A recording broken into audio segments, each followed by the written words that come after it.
नमस्कार। आज हम एक खास तरह के स्रोत पर बात करने वाले हैं। ये बेसिकली सुबह के समय के लिए, खास तौर पर जिसे ब्रह्म मुहूर्त कहते हैं ना, हाँ हाँ, ब्रह्म मुहूर्त। उस वक्त के लिए डिजाइन किए गए कुछ सकारात्मक कथन है, मतलब अफर्मेशंस, उनका एक संग्रह है ये। हाँ, और ये स्रोत ना एक बड़े ही दिलचस्प विचार पर बेस्ड है कि सुबह का ये जो खास पहर होता है, इसमें ब्रह्मांड में कोई खास किस्म की ऊर्जा होती है। अच्छा। हाँ, और स्रोत का मानना है कि अगर इस ऊर्जा को कोई महसूस कर ले तो ये जिंदगी में बड़े बदलाव ला सकती है, और इसलिए वो सुझाव देते हैं कि हेडफोन लगाओ, शांत जगह बैठो और सुनो। ठीक है, तो आज का हमारा इरादा यही है कि इन सुबह वाले कथनों की गहराई में उतरें, समझें कि स्रोत ने कैसे पेश करता है, इनका मकसद क्या है, और स्रोत के हिसाब से इनका इस्तेमाल कैसे करना है। मतलब फोकस इस पर रहेगा कि स्रोत इन वाक्यों से क्या कहना चाह रहा है। बिल्कुल। और शुरू करने के लिए शायद ये जानना जरूरी है कि ये स्रोत अफर्मेशंस को डिफाइन कैसे करता है, होते क्या हैं ये अफर्मेशंस इसके हिसाब से। हाँ, सही कहा। स्रोत के शब्द हैं, मैं बताती हूँ। हम्म। अफर्मेशंस वो वाक्य होते हैं जो अगर आप रोज अपने आप को बोलते हैं तो आप धीरे धीरे वैसे ही बन जाते हैं। हम्म। और स्रोत ये भी कहता है कि इन्हें सिर्फ सुनना नहीं है, मन में दोहराना भी है। तो चलिए देखते हैं ये पूरी प्रक्रिया कैसे काम करती है। स्रोत शुरुआत कैसे करवाता है इस अनुभव की। देखो, स्रोत ना सबसे पहले कुछ तैयारी करने को कहता है, कुछ निर्देश देता है। कैसी तैयारी? जैसे सुनने वाले को कहता है कि शांत बैठ जाओ, कुछ गहरी सांसें लो, और फिर थोड़ी देर के लिए, कुछ पल के लिए ध्यान में बैठकर सिर्फ अपनी सांसों पर फोकस करो। सांस कैसे आ रही है, जा रही है। ये सिर्फ बैठने का निर्देश नहीं है, ये एक जरूरी पहला स्टेप है, ऐसा लगता है। तैयारी, पर किस चीज के लिए तैयारी? क्या स्रोत बताता है कि ये क्यों जरूरी है?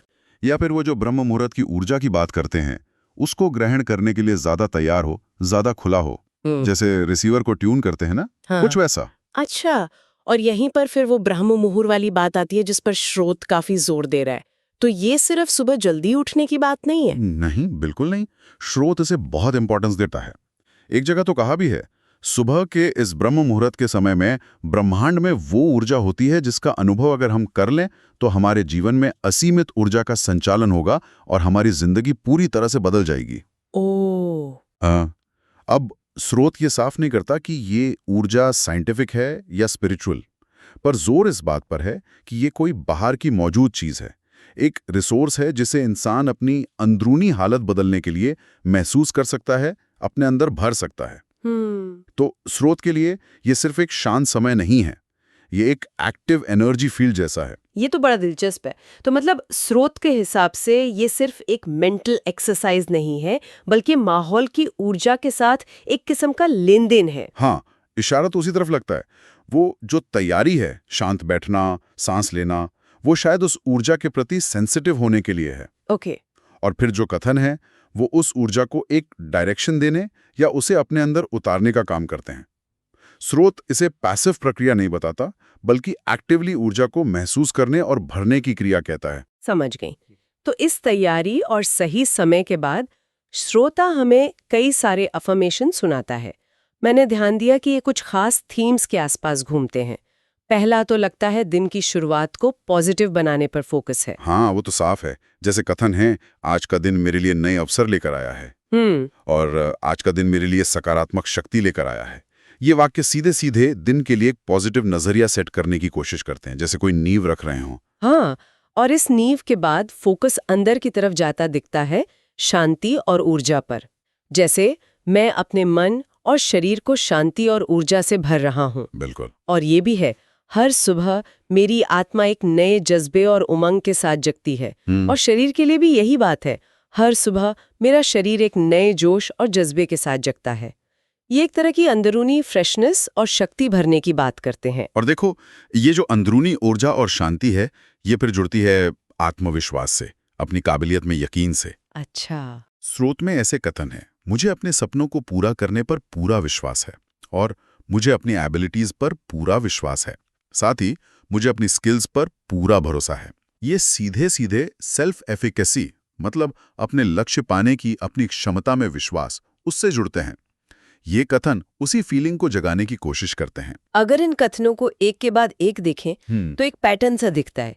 पहले दिन के लिए पॉजिटिव माहौल बनाना, फिर अपनी अंदरूनी शांति और ऊर्जा पर काम करना जिससे कॉन्फिडेंस बढ़े, और फिर उस कॉन्फिडेंस से लक्ष्यों की तरफ बढ़ना और मुश्किलों का सामना करना। ऐसा लग रहा है स्रोत एक तरह से मेंटल तैयारी से लेकर प्रैक्टिकल नतीजों तक का रास्ता बता रहा है। हाँ, ये अच्छा ऑब्जर्वेशन है। आत्मविश्वास बढ़ने के बाद नेचुरल है कि ध्यान फिर लक्ष्य पाने और सफलता पर जाएगा।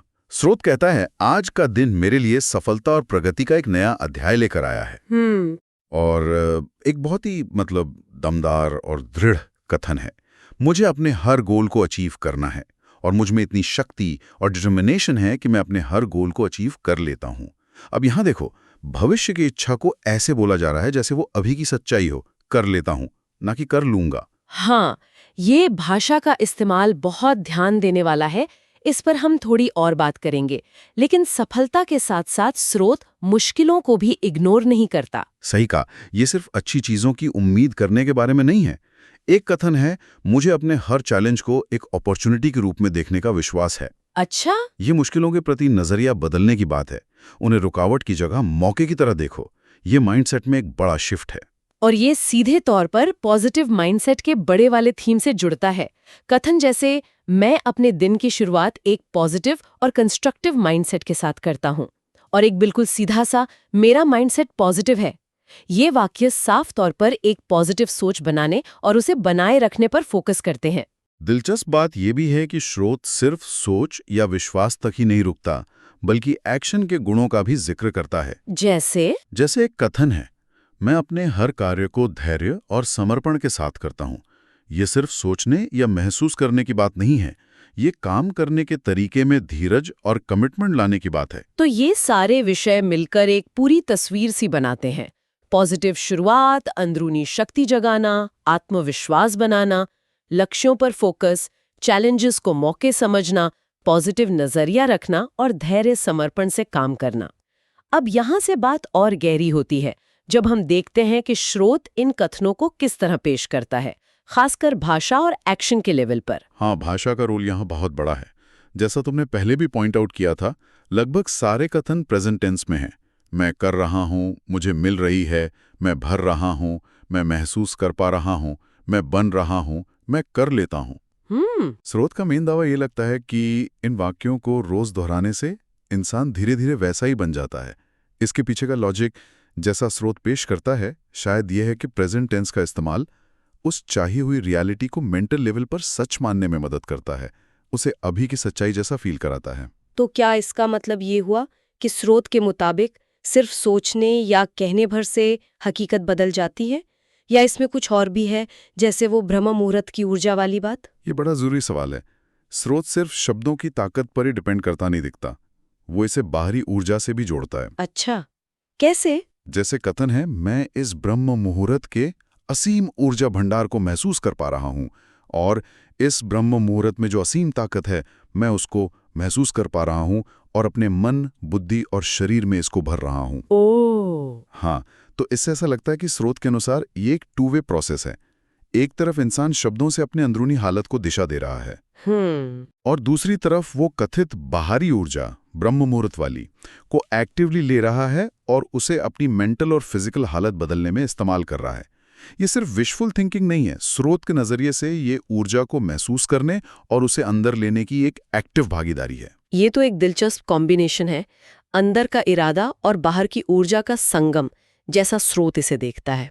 कुछ कथन मुझे खास तौर पर याद रहे जो इस प्रक्रिया को और क्लियर करते हैं, जैसे हर सुबह मैं अपने विचार और कर्मों को शुद्ध करता हूं। ये सिर्फ पाने या महसूस करने के बारे में नहीं है, बल्कि एक्टिवली कुछ करने, मतलब एक तरह की सफाई करने के बारे में है। हाँ, ये एक्टिव रोल पे जोर देता है।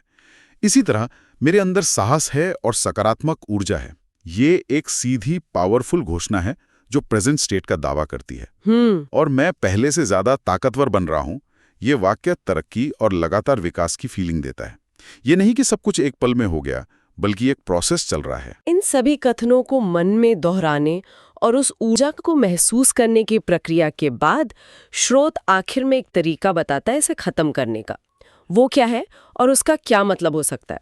स्रोत सुनने वाले को धीरे धीरे अपने हाथों को आपस में रगड़ने को कहता है हाँ, हाथ रगड़ना। और फिर हथेलियों को अपनी आंखों और माथे पर रखने का निर्देश देता है। इसके बाद धीरे धीरे अपना ध्यान बाहर के माहौल पर वापस लाने और फिर आंखें खोलने को कहा जाता है। ये हाथ रगड़ने और चेहरे पे रखने का क्या मतलब हो सकता है स्रोत के हिसाब से? ये कई ट्रेडिशंस में होता है वैसे। स्रोत खुद तो नहीं बताता, लेकिन अगर हम इसे पहले की बातों से जोड़ें, ऊर्जा को महसूस करना, उसे अंदर भरना, तो ये प्रोसेस शायद उस एक्सपीरियंस को कंसोलिडेट करने अच्छा। या उस ऊर्जा को अपने अंदर सील करने का एक सिंबॉलिक तरीका हो सकता है। हाथों को रगड़ने से गर्मी पैदा होती है, जिसे अक्सर ऊर्जा या प्राण से जोड़ते हैं। हाँ, सही बात है। उस गर्माहट को आंखों, जो देखने का केंद्र हैं, और माथे, जिसे अक्सर इंट्यूशन या तीसरी आंख से जोड़ते हैं, पर रखना शायद उस ली गई ऊर्जा को शरीर के इंपॉर्टेंट हिस्सों में सेटल करने का संकेत हो। ये ध्यान की अंदरूनी दुनिया से बाहरी दुनिया में धीरे धीरे लौटने का एक पुल भी हो सकता है। और इस फिजिकल एक्शन के बाद स्रोत अंत में 3 बार ओम शांति बुलवाता है। इसका क्या मकसद हो सकता है? ओम शांति का इस्तेमाल तो कई मेडिटेशन और स्पिरिचुअल प्रैक्टिसेस में शांति, पूर्णता और समापन के सिंबल की तरह होता है। स्रोत के कॉन्टेक्स्ट में ये पूरी प्रक्रिया को शांति और स्थिरता की भावना के साथ खत्म करने का एक तरीका लगता है। वो सारे पॉजिटिव कथन और ऊर्जा भरने वाले अनुभवों के बाद मन को एक शांत अवस्था में लाना, शायद उन सभी असर को और गहरा करने के लिए। ये सब बहुत सिस्टमैटिक लगता है, लेकिन स्रोत एक और बहुत ज़रूरी बात पर जोर देता है, जिसके बिना शायद ये सब अधूरा है। वो है रेगुलरिटी, मतलब लगातार करना। बिल्कुल सही कहा। स्रोत साफ साफ कहता है, हर रोज सुबह उठते ही इस वीडियो को जरूर सुनें। आप लगातार कई दिनों तक इसको सुनेंगे तो आपके अंदर असीम ऊर्जा का संचार होगा। इससे ये साफ हो जाता है कि स्रोत के अनुसार ये कोई एक बार का जादू नहीं है। परमानेंट असर के लिए रोजाना डेली प्रैक्टिस को जरूरी बताया गया। तो अगर हम इस पूरी बातचीत का निचोड़ निकालें तो ये स्रोत क्या पेश कर रहा है? ये सुबह के पॉजिटिव कथनों के जरिए पॉजिटिविटी, अंदरूनी ऊर्जा और लक्ष्य पाने को बढ़ावा देने का एक तरीका सुझा रहा है। हाँ। और ये खास तौर पर ब्रह्म मुहूर्त के समय और उसकी कथित असीम ऊर्जा का फायदा उठाने पर जोर देता है। हाँ, और अगर हम स्रोत के इस रेगुलरिटी वाले पहलू पे थोड़ा और सोचें तो ये दिलचस्प है कि स्रोत बदलाव के प्रोसेस को कैसे देखता है। स्रोत ये सुझाव दे रहा है कि बदलाव एक धीरे धीरे होने वाली प्रक्रिया है, जो रातों रात नहीं होती। अच्छा। बल्कि रोज के नियमित अभ्यास से धीरे धीरे डेवलप होती है। ये छोटे लगातार कोशिशों के जमा होने वाले असर पर यकीन करने जैसा है। ये एक महत्वपूर्ण नजरिया है। यानी स्रोत के हिसाब से लगातार दोहराने और प्रैक्टिस करने से धीरे धीरे वो हकीकत बनती है जिसकी बात अफर्मेशंस में की जा रही है। इसमें इच्छा शक्ति और अनुशासन दोनों की जरूरत है। हाँ, लगता तो यही है। स्रोत का इशारा इसी तरफ है। ये उस आइडिया को हाईलाइट करता है कि छोटी नियमित क्रियाएं समय के साथ बड़ा बदलाव ला सकती हैं, कम से कम मेंटल और इमोशनल लेवल पर तो जरूर, जैसा कि स्रोत दावा करता है। ये वाकई हमारे सुनने वालों के लिए सोचने का एक अच्छा पॉइंट है। और इसी से जुड़ा एक ख्याल मेरे मन में आ रहा है जो शायद श्रोता आगे एक्सप्लोर कर सकते हैं। इस स्रोत में जो शब्द दोहराने को कहे गए हैं, उनके अलावा ऐसे और कौन से छोटे रोजमर्रा के काम या अभ्यास हो सकते हैं जो इसी तरह की पॉजिटिव मेंटल स्टेट और एनर्जी को बढ़ावा देने में मदद कर सकते हैं, जैसा स्रोत में बताया गया है। मतलब सिर्फ शब्दों से आगे बढ़कर और क्या किया जा सकता है, इस पर सोचा जा सकता है।